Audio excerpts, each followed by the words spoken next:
तर स्वागत आहे तुमचं माझ्या डे 5मध्ये. सकाळी उठायची इच्छा नसली तरीही उठावंच लागतं आणि सगळे आपले कामं करावंच लागतात.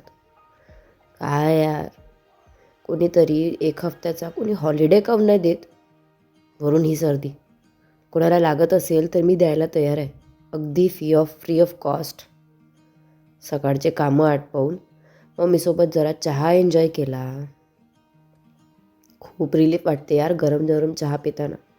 आणि हिचे स्कूलसाठी जरा नखरे सुरू होते आज, तर तिला जरा रिलॅक्स केलं आणि पटकन तिची तयारी करून दिली. काय या लेकरांच्या मागे हे दोडकं भरलेलं तोंड, अशी फुगूनच राहते यार शाळेत जायच्या नावाने. मम्मीला म्हटलं तूच पाहत बस रे बाबा तिचं. आणि हिला शाळेत जाण्याच्या एक्साइटमेंटपेक्षा या गाडीत जायची जास्त एक्साइटमेंट असते. हां, आलिशान पाहिजे. आता म्हटलं जरा न्यूजपेपरमध्ये आपलं थोबाड घुसाडून बघावं. माझ्या मुलीने खीर खाल्ली, मग मी नको खायला का? हेव्याने मी पण खाऊन घेतली. जराशी सॉन्ग लावून आपले कामं करता करता ते सॉन्गसुद्धा एन्जॉय केलेत मी. सर्दीमुळे मला काहीही करायची इच्छा होत नाही. हो, पण तोंड सुरू ठेवायची इच्छा होते. ऑर्डर्समध्ये कन्फ्युजन होऊ नको म्हणून मी डायरीमध्ये थोडंसं लुकआउट करून घेतलं आणि ह्या 2 दिवसाचा पसारा माझा पुन्हा साफ केला. हो, माझा पसारा पडूनच असतो यार इकडे तिकडे. आता दुपारला मोबाईलचं गोंधळ झालं, स्पेसच नव्हती, तर मित्राकडून ते स्पेस माझी फ्री करून घेतली. अरे सॉरी, माझी नाही, माझ्या मोबाईलची फ्री.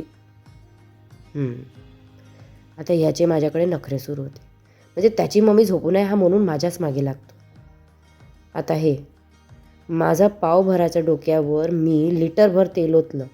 सर्दीमुळे काही डोकं धुतलंच नव्हतं ना मी, तर ते तेल जे आहे ना ते पूर्ण माझ्या थोबाडावर उतरत होतं. काय सायंकाळी निघालो आम्ही पुन्हा राबायला. मुलीला नको येऊ म्हटलं तरीही ती मागेच लागते. आणि लोकेशनवर पोहोचलो तर माझ्या मुलीचे पुन्हा नाटकं सुरू झालेत. मला ना झेलणंच नाही होत यार कधी कधी. हे 2 माकडं, यांना म्हटलं खाली बसा रे, तर नाही, त्यांना वरतीच बसायचं असतं. घरी यायला उशीर झाला, जेवण केलं आणि पुन्हा माझं काम केलं.